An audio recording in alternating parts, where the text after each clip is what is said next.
Ladies and gentlemen, we are here tonight. We will give you our live stream. And this program, I am with my grandson. Meet him. What's your name?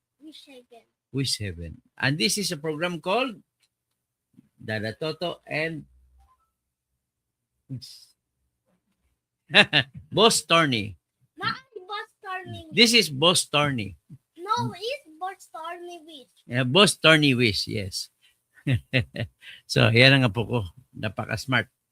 So, anyway, ang topic po namin sa ngayon. Our topic for today is a bright, a genius boy. What does that mean? Genius, a very bright, intelligent boy. His name is Leandro Libeste. Oh, yeah. Just remember the name. So, and then, we will talk about him because he's a billionaire. Do you know what's billionaire? Yes. It's a plain... It's a lot of money. Yes, a lot of money. Okay. And then, good evening, Galaxy from Singapore. Shouting out to there sa Singapore. And then, ang ating pag-usapan po sa ngayon ay we will talk about Leandro Ligarda Libeste. Ladies and gentlemen, naawa po ako sa bata. He is a billionaire, but I pity him. You know why? You know why?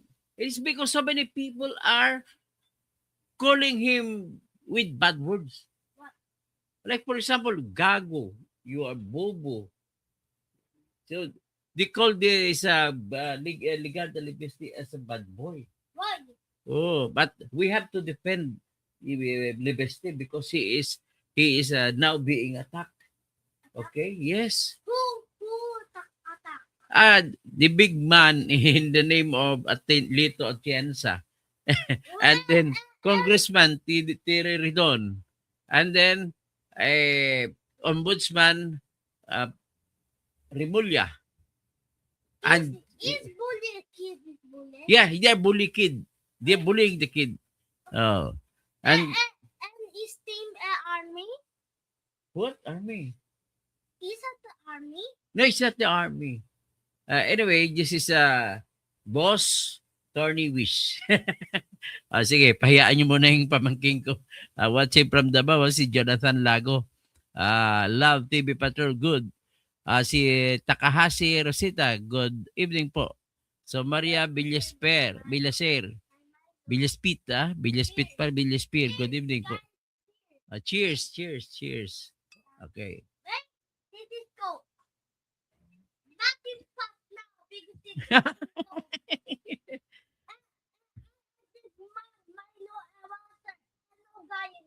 Okay. Okay, ang problema po ngayon natin, si Leandro Libeste po, yumaman kasi siya. Yumaman siya nung na 2015, siya po ay nagtayo ng solar company.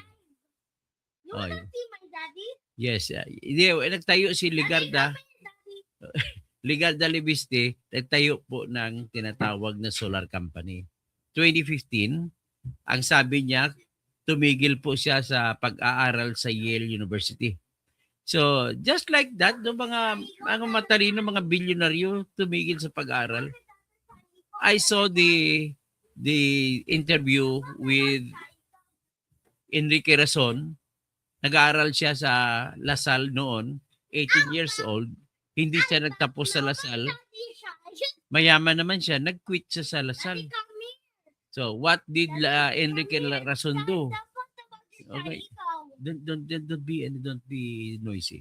So, ang ginawa ni Enrique Razon, tumigil sa hanggang ngayon hindi siya graduate sa college. 18 years old daw siya, nag-quit siya sa Lasal. Tapos ang ginawa niya, como ang tatay niya ay may negosyo na port. So, ang ginawa niya, nagtrabaho siya sa kumpanya ng tatay niya at ang kanyang mga ginagawa doon, siya nagdadrive sa mga, anong tawag dyan, yung mga forklift. So, operator siya. Ang objective niya, para malaman niya lahat ng trabaho, nitty-gritty details ng negosyo ng tatay niya. So, ganon. Kung anong negosyo ng tatay niya, nag-employ siya as an employee. Hindi siya nagkuan na as anak na nepo baby. So, may co-anchor. You speak. Hello, guys. You are, what's your name? Boss Torney Oh, Boss Tony Wiz. Kasi gusto niya yung attorney. Maupay ng gabi. Karlit sila ito punlas. Oh, ngayon, Everybody, no call the police. I'm big because I am a good scammer. you are a good scammer. He wants to be a scammer but a good scammer. Okay? But no call the police. Huh? If it is bad, then you could call the police. What? If it is a bad scammer, then I'll call the police. But I'm not a bad scammer. What, you're not a bad scammer. Okay. Anyway, ang bad scammer po dito natin ay si Lito Atienza. Si Terry rito. Who is that? The big, bad, fat guy. Whoa. And then, ang nangyari, si... Is this fat? Yes, he is fat. But you are Yes. fat. We will exercise so that we will not get fat. Okay? Yeah, but I'm fat. And you are fat. So anyway, ang nangyari po kay Enrique Razon, yumaman siya kasi bago niya tinake over ang management ng negosyo ng tatay niya, nalaman niya pati yung pagiging pinakamabang empleyado siya. So that's his secret. Tapos ito naman si Libeste, nag-drop out din siya sa Yale University. Nag-drop out siya according to him, nung nakita niya na bumagsak na ang presyo ng solar panels, nag-decide siya na mag-drop sa Yale University, umuwi siya ng Batangas at nagtayo yung lupa ng tatay niya na 160 hectares sa Calatagan, Batangas at binigyan siya ng mana niya mula sa tatay niya kasi nabilanggo sa bilibid ng tatay niya, binigyan siya ng mana niya na 300 million pesos. Doon siya nagsimula. So nagpatayo siya ng mga farm, bumili siya ng maraming mga solar panels. Guys, let me. Ay, sige, just go back. At tapos napaglago niya na 2015, 2016 nag-umpisa po ng patakbo ang operation ng kanyang solar power plant doon sa Calatagan, Batangas. 2016, 2017, 2018. Ngayon, ang nabuo niya na solar power kasi nag-invite pa siya mga friends. So nagdagdag ng budget ng pera para makabili. Kasi po yung isang solar panel, ang halaga po niyan ay sa 21,000 pesos. Ngayon, ang isang solar panel, ang generation capacity niya ay mag-generate siya ng 500 watts na kuryente. So, What does that mean? actually, it's too technical for you to know it. So, ngayon, ang nagmabuo niya na, ang ginawa niya ay pinasok niya, genius talaga, pinasok niya sa Philippine Stock Exchange. Wait, Yes. how I do this video? How? I do This one, we're not doing the video. But no, my channel. How? Oh, this is not, have you seen yourself? Yes, but that is not my channel. You're not, this is not your channel. This is my channel.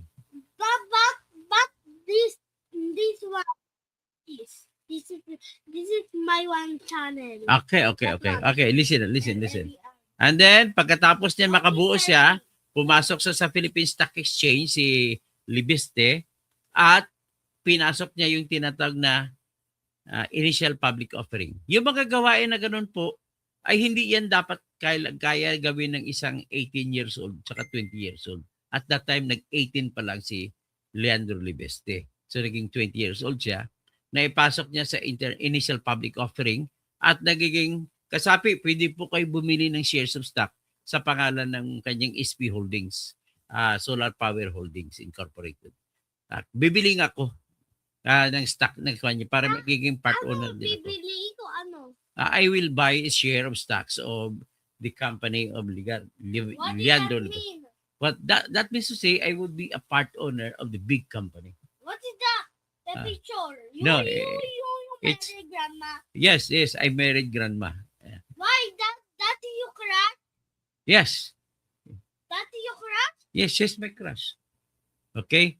Let me continue first, okay? And just listen. Okay? And then pagkatapos doon, dahil sa initial public offering niya, marami po bumili. Marami nag-invest ng mga bangko. So nakaipon siya ng billion-billion din at bumili siya ng panibagong mga more than 200 hectares na lupa. Nandun sa Peñaranda, Nueva Ecija. At nung nabili niya, sinimulan niya naman bagong project niya na Terra Power Corporation. So ngayon ang Terra niya, maglalatag na siya, ang vision niya ay magpatayo ng the biggest, pinakamalaking solar plant sa buong Asia. Ang problema, kasi sikat na siya sa industriya, lumapit sa kanya yung Meralco. Binay out ng Meralco ang kanyang kumpanya na kung tawagin mo Solar Power o Solar Philippines New Energy Corporation. 87% ng kumpanya niya ay binili ng Meralco. Biro mo. Pag binili ka ng Meralco, ibig sabihin napakaganda ng patakbo ng negosyo mo. Hindi bibilhin ng Meralco yun kung may problema sa batas at kung hindi maganda at kung hindi profitable. Ibig sabihin, kumikita ang kumpanya niya. So, nang nabili na nga ng Meralco, 87%, pati pa ngayon yung bagong project niya na Terra Power Corporation, Terra Solar Power Corporation, doon sa lugar ng Peñaranda, Nueva Ecija, ay yun na pagpalaki. Tapos napilitan naman siya na magbenta ng kanyang shares sapagkat naging congressman na siya. Hindi siya pwede maghawak ng negosyo kung siya ay congressman na. So binitawan niya. Yan ang rason. Kaya ang binili sa kanya ng Meralco, 34 billion pesos na tumataginting. Diba? Kitang-kita. Kaya ang ginawa naman ni Leandro Libeste, nakapag-isip siya ngayon na magiging congressman. So, nung magiging congressman siya, ay ang ginawa niya, libo-libong scholars sa First District ng Batangas, binigyan niya scholarship kahit siya mag-aral. Sustentado yung sarili niyang bulsa nang galing ang mga scholarship niya. Ganun po ang ginawa niya. So, ito na siya ngayon. Nung naglabas siya ng mga anomalya sa Cabral Files, marami na bisto, maraming nagalit. Ang pinakauna na nagalit sa kanya ay ang itong si Rimulya. Yes? Guys, I'm drawing something. Are you drawing something? What is that something that you're drawing on? So, pasensya na ko sa apo ko. Ayaw akong payagan na mag-live na hindi siya kasama. So, si Merjan Distress. So, ngayon, ang nagalit sa kanya si Rimulya, inakusahan siya ni Rebilla. Ni Rimulya, hindi Rebilla. In fairness, kaibigan ko si Bong Rebilla. Personal ko siyang kaibigan. Tapos, si Rimulya naman, inakusahan yung batang Libeste. Nilalako daw niya, kumuha siya ng prangkesa at para ilalako at ibebenta. So, ganun po ang nangyari sa ginawa ni Rimulya. Anong akusasyon niya? Na nag-apply si Libeste ng prangkesa sa pangalan ng Solar Power Corporation. Solar para sa Bayan Corporation. So, nang nakuha niya ng prangkesa, na ayon kay Atienza ay naglabi pa rin yung nanay niya, si Loren Legarda, para maipasa. Okay, given that time, at natapos nga, July 31, pinirmahan po ni Rodrigo Duterte ang prangkisa ng batas. At sinabi pa sa kanyang interview si Atienza na siya po naglagay kasi 1 million lang daw ang kapital. So siya naglagay ng tinatawag na kolatilya sa prangkisa na batas na kung 2 taon na hindi magtuloy-tuloy ay automatic revoke ang kanyang prangkisa sa kumpanya na ang pangalan ay Solar para sa Bayan. Pagkatapos niyan ay mag-umpisa na siya. Pero hiwalay yung negosyo niya na Ispinek yung sa Kalatagan at saka yung sa Nueva Ecija, Peñaranda. Hiwalay yun. Walang kinalaman yun sa prangkisa ng Solar din. Tapos, ang prangkisa niya po sa Solar, ang bisyo ng bata, saludo ako. Bakit? Siya humingi ng prangkisa para bigyan ng solar power plant ang lahat ng mga maliliit na bayan na walang kuryente. At ang kanyang ang bisyo niya ay bibentahan niya kahit hanggang 5 piso per kilowatt hour. Sa Meralco po, sa Maynila ngayon, diyan sa inyo sa Maynila, ang 1 kilowatt hour po ang bayad ay 13 pesos. So kung 13 pesos, normal po sa isang bahay diyan sa Maynila na mga townhouse ay gumagastos ng mga 1,000 kilowatt hours. So ang ibig sabihin, pag mag-13, 13,000 pesos na kagad ang bayad. Pero mayroon pang tinatawag na add-ons, may generation plant, hanggat sa umabot ng 18 to 20,000 kada buwan ang babayaran mo diyan sa Manila kung nagre-range po sa 1,100 kilowatt hours ang gasto mo. Yan, 13 pesos. Imaginin mo. Tapos yan naman, ang bisyo niya, magbenta kahit hanggang 2 piso per kilowatt hour. So normally po, sa mga bahay natin sa Kanayunan, pag pumapatak mo, mga 3 ilaw, may electric fan, may isang TV, may refrigerator, ang maximum po niya ang gagastos sa isang buwan, maximum na po yan ay 300 kilowatt hours. So kung 300 kilowatt hours, kung tag 5 pesos, ay 1,500 lang kada isang buwan ang babayaran mo. Kung mapababa pa niya kahit hanggang 2 piso, edi 600 pesos lang ang sisingilin niya. Bakit naman kaya niya pababaan? Ang kaisipan niya po, ganito.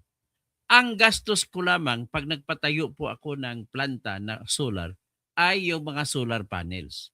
Ang isa kasing solar panels na siguro ang laki niyan mga 6 feet pataas, 6 feet tapos by 4 feet ang lapad. So, that is 21,000 pesos. So, kung ang measure sa isang bahay, normal na bahay ng 150 square meters, ang bubong, ay gagastos ka ng mga 16 na panels para magagamit mo sa iyong kuryente sa bahay. So ngayon, estimate natin, 21,000 times 10, that is 210,000 kagad na. Plus 6 pa, 6 times 220, 126,000 plus 200. So lalabas na 326,000 pesos ang kailanganin sa isang 150 square meters na bubong para makapagpatayo ka ng solar power para sa bahay na yun. Okay? So, ibig sabihin magastos. So, iyan lang po ang magiging kapital ni Libeste sa kadabayan. Ang objective niya, pag mabawi niya na yung cost sa kapital, kahit libre ibibigay niya yung kuryente. Basta nakaposte na. Ganun po ang bisyo ng bata. Kaya nga nag-apply siya ng prangkisa. So na nag-apply siya ng prangkisa, naaprubahan po. Sa tulong naman, totoo naman yan sinabi ni Atienza na sa tulong ng nanay niya, naglalabi, inaprubahan. Inaprubahan nga dahil naglalakad si Loren Ligarda. Nanay niya si Loren. So ngayon, nung naprubahan, ito na ang pinakamalaking problema na hindi na anticipate ng henyo na batang ito. Ang hindi niya anticipate ay ganito. Ang batas kasi nagsasabi na kailangan inuutusan ang tinatawag na Department of Energy na magpalabas muna ng tinatawag na rules and regulations. At ang rules and regulations, yan po gagamitin kung paano ipapatakbo ang prangkesa.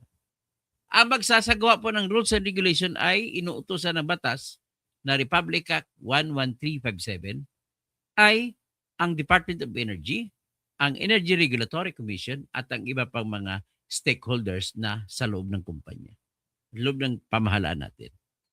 So nangyari, hanggang ngayon po na nagli-lecture ako sa ano nangyari, ay hindi po ginawa ng Department of Energy ang rules and regulation. So kung hindi po ginawa, ang mangyari po ay hindi siya makapag-apply ng business permit sa bawat bayan kung saan siya nakalista sa kanyang prangkisa sana na patayuan ng solar power plant. Hindi siya bibigyan ng business permits ng mga mayor sapagkat hindi pa siya pwede bibigyan dahil wala pa yung rules and regulation at dahil wala pang rules and regulation, hindi rin siya binigyan ng Certificate of Public Convenience. Na required po yan. Hindi ka makapagpatakbo kung wala kang Certificate of Public Convenience. What came next? At the same time, nag-a-apply sana siya ng business permits sa mga mayor, hindi naman aprubahan kasi wala siyang may ipapakita. You draw something? Oh, you're good drawers, ah. Okay. So, hindi siya makapagpatakbo ng kanyang solar kadabayan sapagkat po, hindi rin siya bibigyan ng business permits dahil ayaw naman ng mayor kahit kaibigan pa siya dahil wala pa yung rules and regulation na dapat gagawin ng DOA. Ayaw na gawin ng DOA. At wala pa yung higit sa lahat, Certificate of Public Convenience. Pero may pera na siya. So, for that purpose, nauna niyang ipinatayo yung solar plant doon sa Paluan, Mindoro Occidental. So, ginawa niya ang laki ng Paluan. Ngayon, gusto niya sana yung isama sa solar para sa bayan. Pero hindi nga natuloy. Bakit? Ulitin ko lang, hindi po natuloy sapagkat hindi ginawa ng Department of Energy ang tinatawag na rules and regulation. Okay, yung rules and regulation kasi po, ang ibig sabihin niyan, maliban sa batas, itong rules and regulation, ito mag-implementa kung paano mga detalye-detalye sa batas. So with that, hindi niya. Dahil sa batas, may tinatawag na sunset clause. Pag sunset clause, ibig sabihin mamamatay ng kusang loob. Kusang mamamatay ang batas. So ang nangyari, dahil hindi tumakbo ng 2 taon, automatic sa ilalim ng Section 11 ng Republic Act 11357, dead. Ipso facto, revoke. So kung revoke na, patay na ang prangkisa, hindi niya na ngayon mapapatakbo. Wala nang kwenta. Ano pang ibang nangyari? Di ang nangyari kasi ang prangkisa ay nabigay doon sa ang pangalan ng kumpanya kung saan binigay ang prangkisa ay Solar para sa Bayan Corporation. So nangyari, dahil hindi niya na nag-dead na ng 2021 pa lang, out na, hindi niya na nahabol, hindi niya nakumbinsi ang Department of Energy na bigyan siya ng implementing rules and regulation. Ganun, mas pinili niya wag na lang ituloy. Anyway, pwede naman siya magnegosyo na walang prangkisa eh.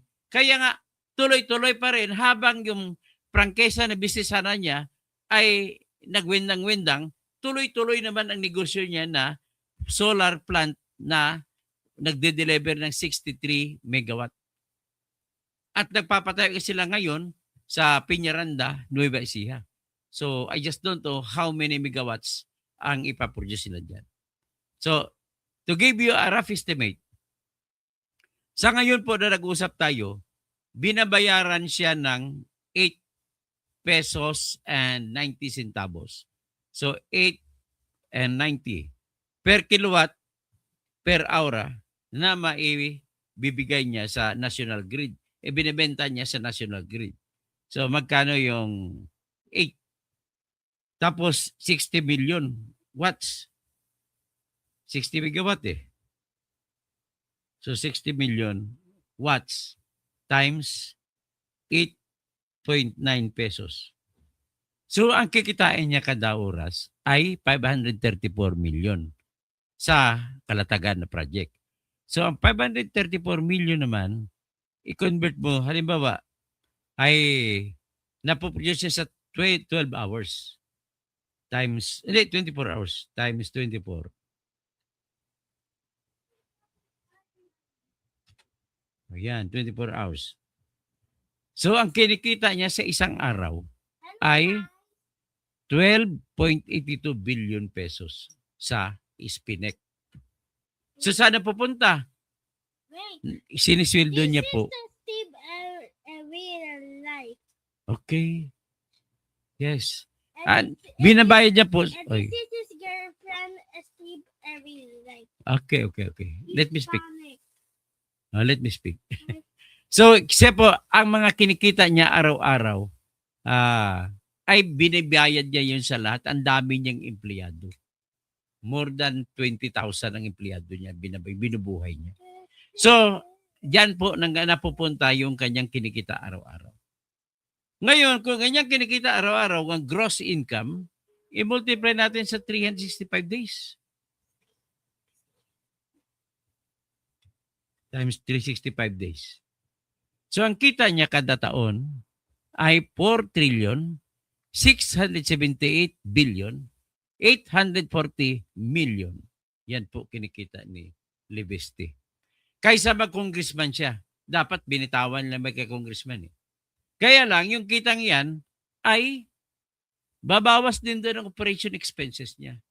Kasi kailangan bantayan niya ang napakalapad 160 hectares sa Kalatagan. Baka may papasok na kalabaw at susugin ng mga solar panels. Masisira. Kaya dapat binabakuran niya. Tapos marami sa mga gwardiya nagbabantay. Marami din siya mga tao na nag-ikot. Kailangan din po kada araw lilinisan ang mga solar panels para 100% ang makukuha na kuryente mula sa araw. Ganun po siya. In other words, walang kinalaman ang kanyang kumpanya na Spinek doon sa Kalatagan, Bulacan at saka nang bumili naman siya ng mga bagong lupa doon sa Piñaranda, Nueva Ecija. Iba yung negosyo na prangkisa. Ngayon, sabi ko sa inyo, yung prangkisa niya ay wala na, dead na, patay na noong 2021 July. Ulitin ko, bakit? Dahil sa hindi siya makapag-umpisa ng negosyo. At ano bang dahilan bakit hindi siya makapag-umpisa ng negosyo sa ilalim ng prangkisa? Sapagkat hindi siya mabibigyan ng business permits ng mga bayan-bayan. At bakit hindi siya bibigyan ng business permits? Sapagkat wala siyang tinatawag na Certificate of Public Convenience. At bakit wala siyang Certificate of Public Convenience?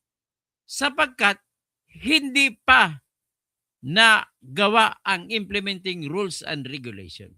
Na ang dapat gagawa niyan ay Department of Energy at saka Energy Regulatory Commission. Ngayon, ano ang inyong moral na otoridad para sisihin, Rimulya? Para sisihin mo si Libiste? Wala po siyang benenta na prangkesa. So by 2021, dissolved na. Wala na po, hindi na nag-exist ang prangkesa. Kaya because it was dissolved, para naman may katuturan ng kanyang kumpanya na solar para sa bayan, ibinigay na lang niya sa kanyang mga empleyado, mga staff. Ganun siya kabait. So siyempre, gagamitin naman nila yon para sa ibang negosyo naman. Ganun lang ko simple. Kaya kasinungalingan po ang mga pinagsasabi ninyo Atienza, Ridon, at saka Rimulya. Sino pag iba? O pakinggan natin itong pinagsasabi na walang kwenta ni Atienza. Ang totoo lang din sa sinasabi niya, tumulong siya at ang nanay niya na si Lauren Ligarda ay naglakad para maaprubahan ang prangkesa. Yun lamang po ang totoo dyan. Pakinggan natin ang mga sinungaling. Oh man, we will listen to the dishonest persons. Okay? Let us hear them speak. Ito po yung mga dishonest person. Ito si Lito Atienza na dating mayor ng Maynila. Is a bully kid. Bully kid? Yes. Ayan, si Atienza. Pakinggan natin ang mga kwento niya na walang kwenta.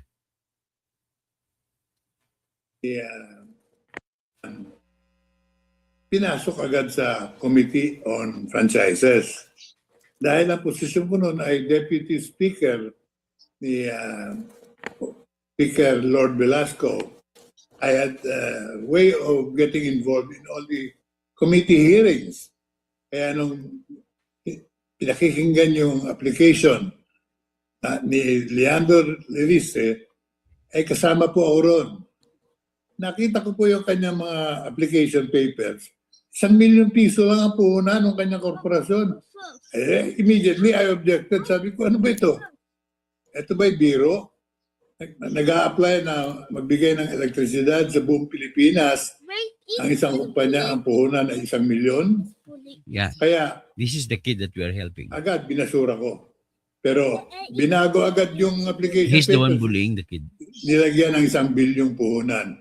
Why? Susunod na tanong ko, saan ko mo na 1 bilyon? Si Leandro Libiste, hindi pa siya congressman noon.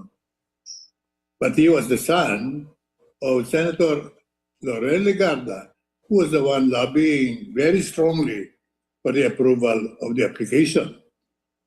What is my basis for this? Ako mismo kinausap ni Senadora. You can ask her. If she denies it, I have proofs to present. Ako'y hiningan niya ng meeting. Nagpulong kami sa Manila Polo Club at doon kami nag-usap. Kaibigan ko naman si Senadora, kaya pumayag akong magkape kami. Pero nang pinag-uusapan na po yung prangkisa, hindi nagbabago yung aking posisyon. Sinabi ko, I will not change my position. Your son is not qualified to receive a national franchise. Kaya ako po yung nagre-research eh. Nagtatanong ako sa mga solar players sa bansa. Lahat sila kontra. Sabi nila, ano ba ang ginagawa itong batang ito? Ngayon lamang namin nakita yan. Humihingi ng national franchise. Samantalang yung mga kausap ko ay talagang sila ng mga batikang provider ng elektrisidad through solar energy sa buong Pilipinas. Kaya patuloy ang pagkontra ko at umabot kami sa botohan sa floor. Yung nakita ko na talagang may epekto yung lobbying ni Senadora dahil sinabi sa akin ni dating Pangulo Gloria Macapagal Arroyo, pagbigyan mo na natin. people at wala po akong personal galit o inis. O ano pa, sabihin mo. Marami sila nakumbinsi na kita kong no After all, experience in solar energy and no money, no capitalization that will support his promises. So, shortly speaking, ang ibig na sabihin ni, He said he is no money. ang sabi lang ni Atienza is, wala raw kapital si Libeste Jr. para bibigyan. Yan ang, kahit totoo man yan, hindi naman yan ang importante. What is important is, mali po yung akusasyon ninyo na nagbenta si Libeste ng prangkisa. After all, yung prangkisa, for your information, Mayor Lito, ay hindi po niya nagamit. Dahil nga, kinukwento ko kanina, bakit hindi ninyo nirelease ang kanyang implementing rules and regulation. Ladies and gentlemen, akin pong i-expose later on. Alam ko na kung sino ang humaharang sa kanyang takbo. Kung bakit dapat sana nga, kung nakaya niya, napatakbo, dapat sana nga kung hindi kayo humaharang, marami kasi naghingi ng, alam mo naman, pagdating sa mayor, humihingi ng, humingi ng isope. Kaya ayaw sa bigyan ng business permit. Ginagamit na dahilan yung katotohanan na wala siyang hawak na Certificate of Public Convenience. At ginagamit din na dahilan ang katotohanan na wala pang nilabas na implementing rules and regulation ang Department of Energy. Okay, yun po, kasalanan ba niya yun? Hindi niya po kasalanan yan. At saka nangyari, nang inalis siya, di ba kung sino man ng ibang kumpanya na magkukuha nun, wala na siyang pakialam. Basta ang pakialam na lang sa ngayon ni Libeste ay binenta niya po yung kanyang kumpanya doon sa Meralco. At ang Meralco, bakit binili nila ng binili? Ibig sabihin, maganda ang pagpatakbo ni Libeste ng kumpanya niya. Biro mo, batang-bata, president ka na ng kumpanya. He was only 20 years old when he started that. Pakinggan na natin. Sa Pantaha, nangyari. Binenta nila sa mga Koreano, tapos binenta kay... Yan, ang naman ang mali mo. Saan ka ba naman kumuha ng Atienza kasi nungilingan yan? Wala po siyang binenta na prangkesa. Ang binenta niya yung dati lumang korporasyon niya. Ay, nakikiusap ako sa inyo, mag-research naman kayo. Sa Meralco, Iba nga ang ay marami binenta. pang iba. Oh, Ngayon, kung nagsisiguro ng mga foreign Pruwiba po investors, yan. so-called, Yan, pruwiba nalaman dyan, nila mga eh. sinungaling. Wala na palang visa yung prangkisa yan eh. Dahil hindi pwedeng ibenta sa foreigner. O bakit? Hindi pwede, tapos sabi mo, binenta. Pero yung nagbentahan, naganap. Kaya, ang Naganap, iba nga korporasyon na yon. Alam mo, magkakilala tayo personal. You come to me, I will lecture you. Ha? Sir Lito Atienza. Mali po, fake news ka kasi. Hindi mo alam ang totoong nangyari. Ang binenta niya po, ulitin ko lang, yung isang korporasyon na walang kinalaman sa prangkesa. Oh, paano pa ito ngayon? Oh, may iba pang mga tarantado dito eh. Hanapin natin yung mga, ito si ipatugtugin natin ito si, yung isa ding mga abogado na galing sa UP, lumalabas na mga bubo eh. Sayang pagka-UP ninyo. Oh, hayaan na muna natin si Lito Atienza na bubo. Isa pa, bubo rin si mga taga-UP oh. Si Congressman Ridon, UP graduate to.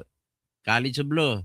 Tapos si Attorney Barry Ibarra, ano pangalan? Barry Gutierrez.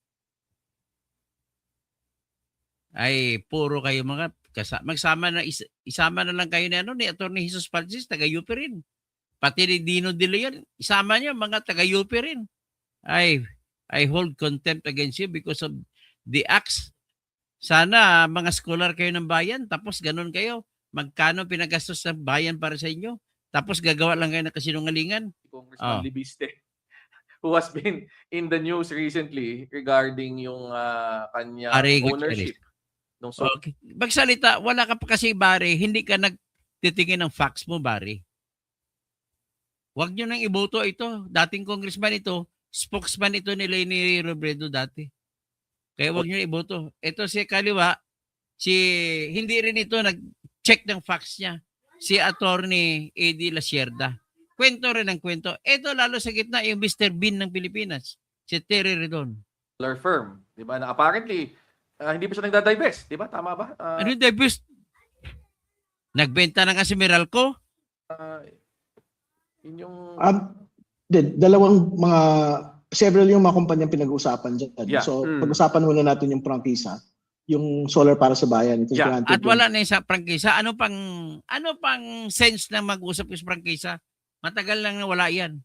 2019. Pero as far as Congress is concerned, it has been ipso facto revoked already. on 2 Revoke na, points. wala na pinag-usapan. Una, it never operated Yeah. for more than It never operated naman. Ngayon, alam mo na. 4 years. In-admit naman ni Congressman Leviste yan. Mayroong provision doon, if you haven't operated continuously for more than 2 years, ipso facto revoke ka na. Yeah. Tapos pangalawa, if you transferred controlling interest without getting congressional approval, ipso facto revoke ka na. Revoke na yun. In this Pag case, na-revoke na, dahil sa hindi nag-operate, hindi mo na ma-apply ang batas na kung i-transfer mo ma-revoke. You have nothing now to transfer because it was already revoked. Anong klase mga logic ninyo mga abogado kayo? Leviste, did he sell his franchise without informing the Congress? Oh, isa pa ito sila Sierda nagtanong-tanong. Did he sell this franchise without informing the Congress? He never sold any franchise. Alam mo, he was insistent up until today na he never sold his franchise. Pero nga, totoo naman, hindi nyo ba naintindihan? Mga bubo kayo? Ay, sorry. I say that. Why are you not intelligent enough to know that he did that? So, he did not sell any franchise. Pero the GIS of Solar para sa Bayan will show na he was the previous controlling interest and then it was transferred already by 2024. Right. 2024, kasi 2021, Ridon, Bobo, sorry. Ridon, alam mo na 2021 pa lang, revoke na. So wala na siyang pakialam, hindi na niya kailangan i-inform ang Congress kung ibigay man niya sa iba yung prangkesa, yung kumpanya. Kasi wala nang prangkesa. Anong klaseng abogado kayo? Hindi kayo marunong. Another personality. So, kumbaga, medyo outright na pagsisinungaling. And the Hindi only ba? thing what we've heard in the business community was that the buyer Ikaw naman, Lasierda, parang hindi ka abogado. You are discussing something that you just heard from the community without verifying your facts if the facts that you're telling us is true or not. What kind of lawyer are you? bought it, not so much knowing that it had not much activity there, but because that company hold the franchise on solar or something. So that was So, the ano no, question motivation. mo? No, the franchise, the person who bought it was his staff, was working with him. So this is not Basically, MVP. Binigay nga, Ridon. Hindi both. Ang problema sa'yo, inasyo mo na kagad na binenta, tinilipat lang sa pangalan ng ibang tao. Binili ba? Ang sabi ni Libiste, binigay na lang niya noong 2024 kasi wala na yun. Bahala na lang ang staff niya.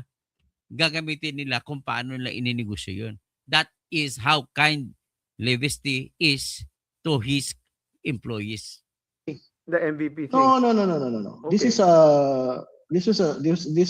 was sold. Ang sabi niya ata today was he donated the shares to He gave. isa sa mga associates Ay, niya. yung sale ba yung donated? Ano bang grado ba sa civil code? Donation is one thing, selling is another thing.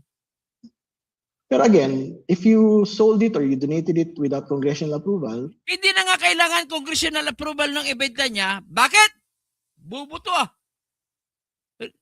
Wala na ngang prangkisa kasi canceled na ang prangkisa kaya pwede niya nang ipamigay. Wala na siyang na-violate na labag na batas kasi revoke na yung batas. Are you intelligent? Hindi ako maniwala na produkto kayo ng UP. What kind of UP products are you? paano may problema yun? I mean, ipso Yeah, facto revoke ka pa rin. Diba? So you think that is a very clear case of violation talaga. So there's no ifs and buts on your decision to. Walang violation, Atty. Lasierda. Wait. Is it ipso facto?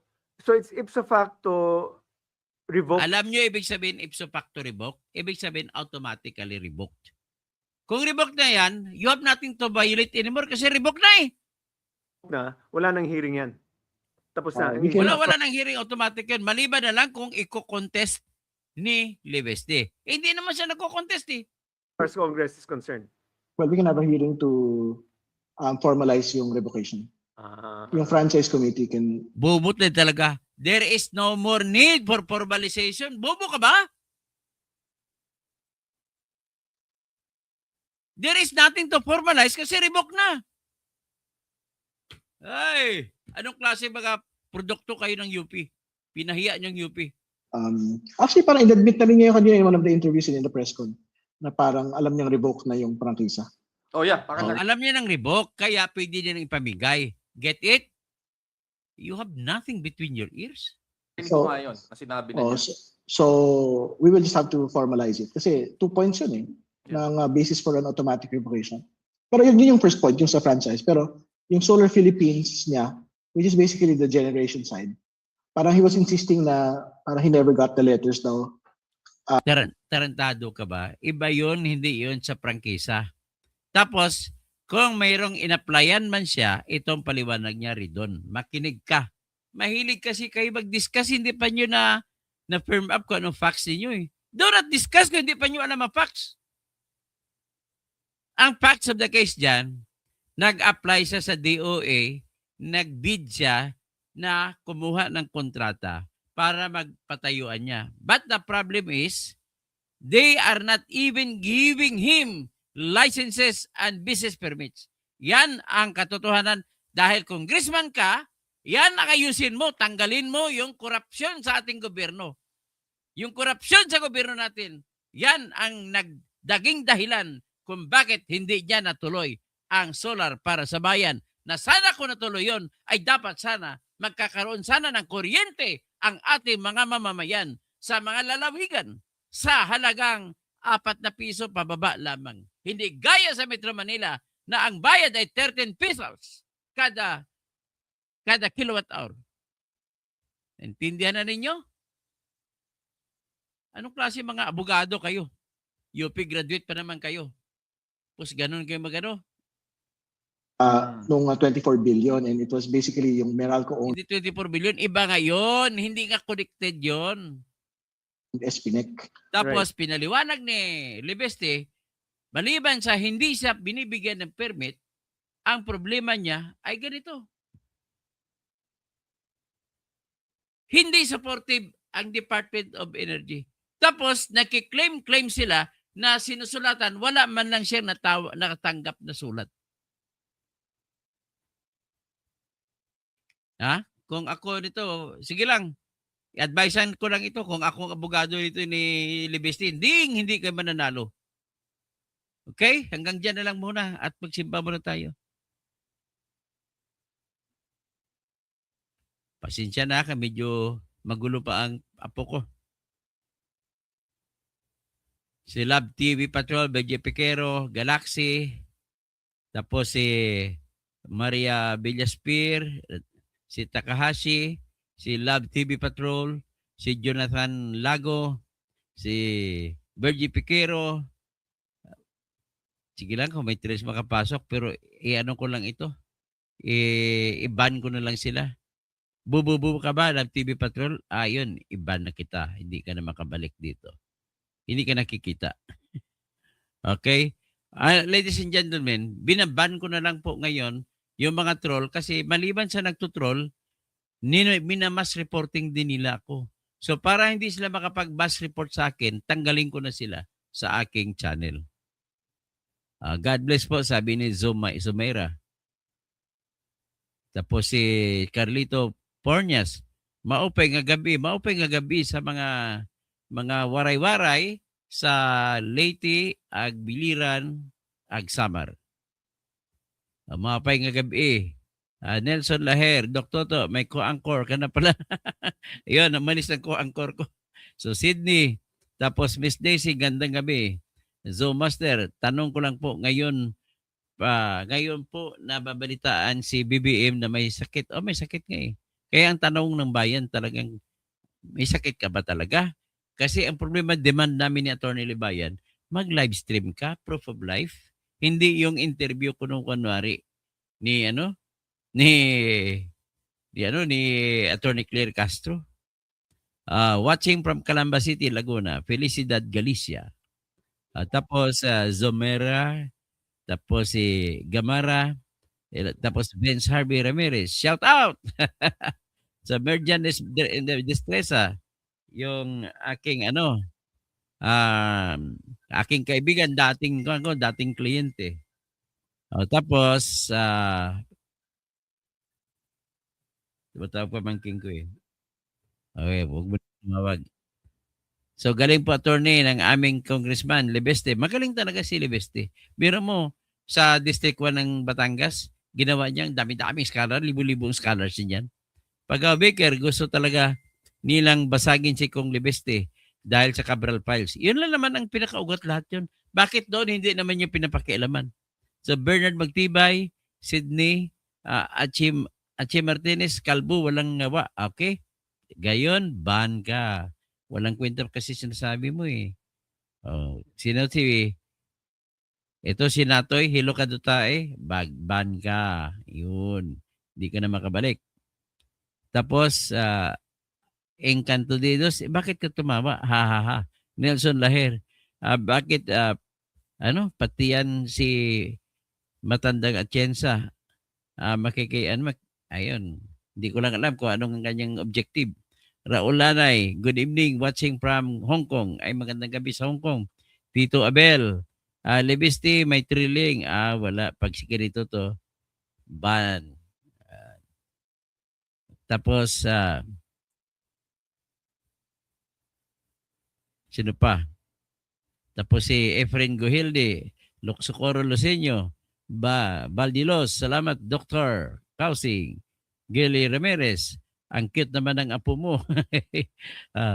Tapos, Jess Pontillas, for vice lang ang pinag-sasabi mo. Ano for vice? For views? Anong for views? Jess Pontillas. Sige, pagbigyan na muna kita, hindi mo na kita ibaban. Sana wag mapako ang pangako ni Kung Ilele. Hindi naman mapako, marami-rami nga sa mga scholars eh. Nita Panis, Palek. Tapos si Gregorio Babarin, bakit kayo hindi gumawa ng IRR? Ang rason po ay sabihin ko lang, si Enrique Rason ang rason. Humaharang. Kasi may negosyante siya, negosyo siya, mapiktahan negosyo niya. Si Heger Himbulat. So, good evening. Ang tiyaga niya mag-explain. Congrats po. I love Hong Kong. Kahit magsanib pink, dilaw at pula, di sila mananalo sa green. Ayun.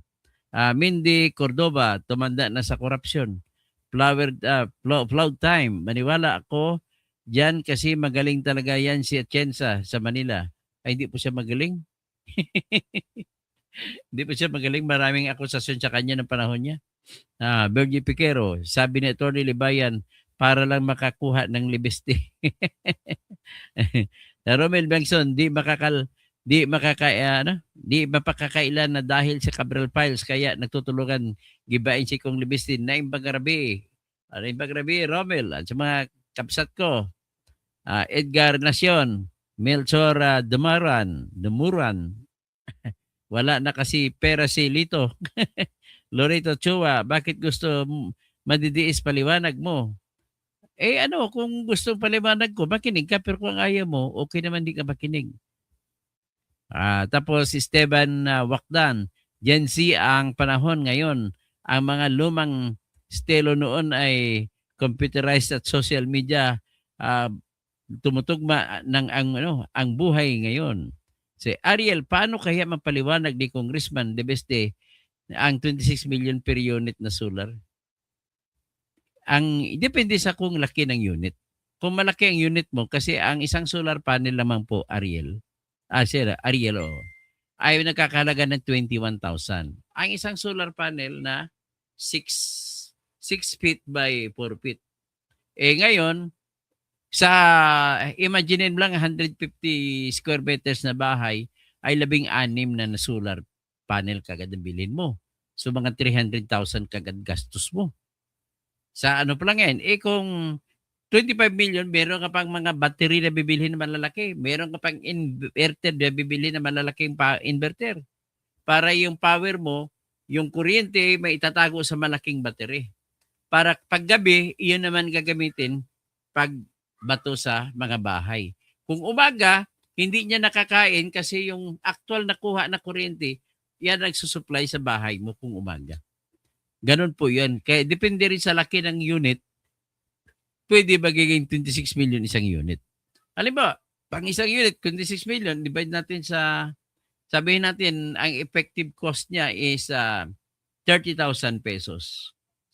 Kung lahat-lahat na, pati mga struktura. Kasi may mga panels ka pa ilalagay. So, kung 26 million divided by 30,000 pesos per panel ang cost.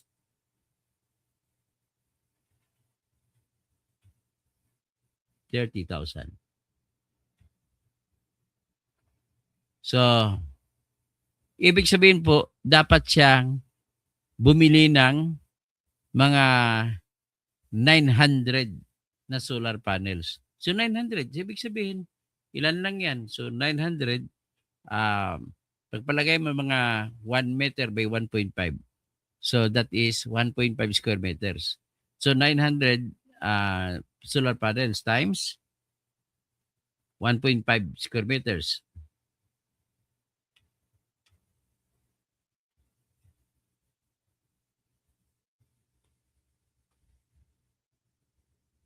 So, ang kailangan mo na solar panels, kailangan mo na area is 1,330 square meters ay makapaglagay ka ng solar panels, isang unit, para mabigyan mo ng yung 26 na yan. So, kung 900 yon, 900 kung ilang watts yon, kumpitin natin. 900 times 500 watts ang bawat isa. So, lalabas siya 540,000 watts. So, ano lang yan? Wala pang 1 megawatt. So, yan ang 540,000 watts. Kung i-multiply mo, pwede ka makasupply ng 1,000 na bahay. 1,000 bahay na maliit lang ang gastos. So, yan po paano pag-compute ng gastos sa mga per unit yun. Okay? Kasi ang prangkisa binigay sa kanya, magtatayo lang siya na maliliit na microgrid lang sa bawat bayan. Pero hindi naman nagkatuloy. Kung natuloy sana yon, makasingil sana kahit 4 pesos per, kahit 2 pesos per kilowatt hour. Kung naubos na, nabawi niya lang yung cost sa solar power, sa cost niya, pwede niya lang ibigay ng libre. So, Gilbert Rodriguez, Teniente Guda Rodriguez, totoo, magandang gabi po sa iyo. Ito ang kalakalan sa ating bayan. Sa halip na tulungan makakuha ng business permit at ibang pag-requirements ay inipit. Ang mga mayor kasi natin mahilig, ang pasensya na Teniente Rodriguez. Ang mga mayor kasi din natin yan mahilig manghingi ng pera eh. Manghingi na sa negosyo. Bago ka bigyan ng prangkesa. Ng business permit. Tapos, na ito si Dong Rati Dulba, kalbong sinungaling, ulol, pangit, animal. Di kung ganun po, ban na po kayo, ban. Yan, wala na. So, Esteban Wakdang, lito-lito, saan kaya ang kaluluwa ni late Captain Mendoza na pinatay nila ng hostage sa bus ng Koreano? Actually, sa panahon ni Mayor Lim, na nangyari yung hostage. Kaya hindi alam ni Lito Atienza siguro yan. So si Gregorio Babaran, iboto ko yan si Barry Gutierrez. Mas mahusay naman yan kaysa kay Robin Hood. Bakit tatakbo pa siya? Hindi ko naman siya iboboto. He is nothing but a loud mouthpiece without good intentions and incompetent din siya. Tapos, Bergie Piquero, sabi ni Atty. Libayan, para lang makakakuha sila ng pera kay Kung Libiste. Oo nga, gusto nila hututan ng pera si Libiste din. So, Bergie Piquero, Ridon Sir, certified in PA. Walang kwenta yung Ridon na yan. Romel Bingson, Dr. Toto, nami-mislead ng mga taong yan ang taong bayan para mapaniwalaan ng maraming nilabag na batas si Kung Libiste. Gigibain talaga nila si Libiste para manahimik sa Cabral Files. Dennis Sanes, tama po kayo, Romel. Bakit kaya mga DDS vlogger, mga kalbo? Ay, bakit ganoon ka kung kalbo-kalbo? Walang kwenta mga tanong mo, ban ka na po. Ban. Yun. Mera Panta, ay ito pa isa, kalbo, ban. Ban ka rin. Tapos, Nobeslag, kumbaga sa pelikula ay si Libiste si FPJ. Si Ridon ay Paquito Diaz. Elena Messina, galing mo Dr. To, loyal followers mo ko. Hindi kasi totoong ang content mo, may katibayan ka, hindi fake news. Sana dumami pa ang katulad mo. Yun nga, salamat po. Gregory Babaran, nakakaaliw ang reaksyon nila, attorney, with high emotion. Sige lang. Phoenix Gabriel, kapag may maling agenda ang mga tao, abogado, presidente, senador at kahit ordinaryong tao, ang mga tama ay ginagawa ng mali. O nga. So, Jan Suarez, mga trolls, block mo. Block ko na sila, marami na. Datom Mahilom, hi. Tapos Hilario Castro, shout out, Katoto. Jerome, Jenny, maayong gabi, bro, from Barili, Cebu. Maayong gabi sa mga akong mga kaliwat di sa Barili, mga kausin, family, Chrissy, hi attorney, stretching from Iceland, watching from Iceland. Dami kayong ice ngayon doon. No? Josel Cruz, good evening po. Galaxy, may trolls dito. Chrissy, nagmamagaling sa Tiensa. Alex Payatas Torres, shout out dyan sa Tui. Gregorio Babaran, tinulungan mo po si Kiko Barsaga, parang walang suporta galing sa DDS. Kulto, kababa naman. Hindi bali, tawagan natin, tutulungan natin. John Suarez, si Maharlika mabilis mangalap ng impormasyon mula sa palasyo ng Pulburon at ikaw, attorney, magaling magtimpla at magpaliwanag. Mabuhay kayo. Salamat po. Datom Mahilom, mapia magawi. Mapia kagawi sa langon sa mga pagre. Ako pakat. Marayaw dom sa mga tausog. Galaxy, very clear sa paliwanag niya, sir. Salute you. Salamat po. Wala naman solar ng bayan na dismaya lang taong bayan kasi hindi nga natuloy yun. Okay? Oscar Palik. To, mayong gabi watching from Texas. Texas Street, Iloilo. Okay Texas Street pala. Oscar Palik. To, tikalon na si BBM. Teodorico Valle. Nagpaglait ng mga kalbo. Gwapo naman, di ba, idol? Oh, basta gwapo. Okay lang kalbo, gwapo. Merci Narbasa Suzuki. Ang daming troll, bangag. Nasa live mo, Dr. Toto. So, Leonard Rosas, bakit kaya biglang-bigla na lang taong lumabas si Chensa? Hindi natin masagot. Leonard Rosas ulit. Okay. Sunod si Nubs Vlog. Kuya Toto, kung ginakontent ka rin ng mga vlog mo, ginakontent ko rin mga, salamat Nubs Vlogs. O, ginakontent mo pala. Salamat. So, buksan ko yung ano mo mag-like ako doon. Anthony Baldo, mayong gabi, idol, from Balingasag, Misamis Oriental, Mindanao. Okay. Kumusta lang diya sa akong Brad? Si Engineer Junar Plaga sa El Salvador City, Misamis Oriental. Nelpri. Tapos si Scarpalik. Sugid si BBM. Hindi gid magpati. Wala na kamaturan. Okay. Maayong gabi sa tat. Magandang gabi po sa inyong lahat.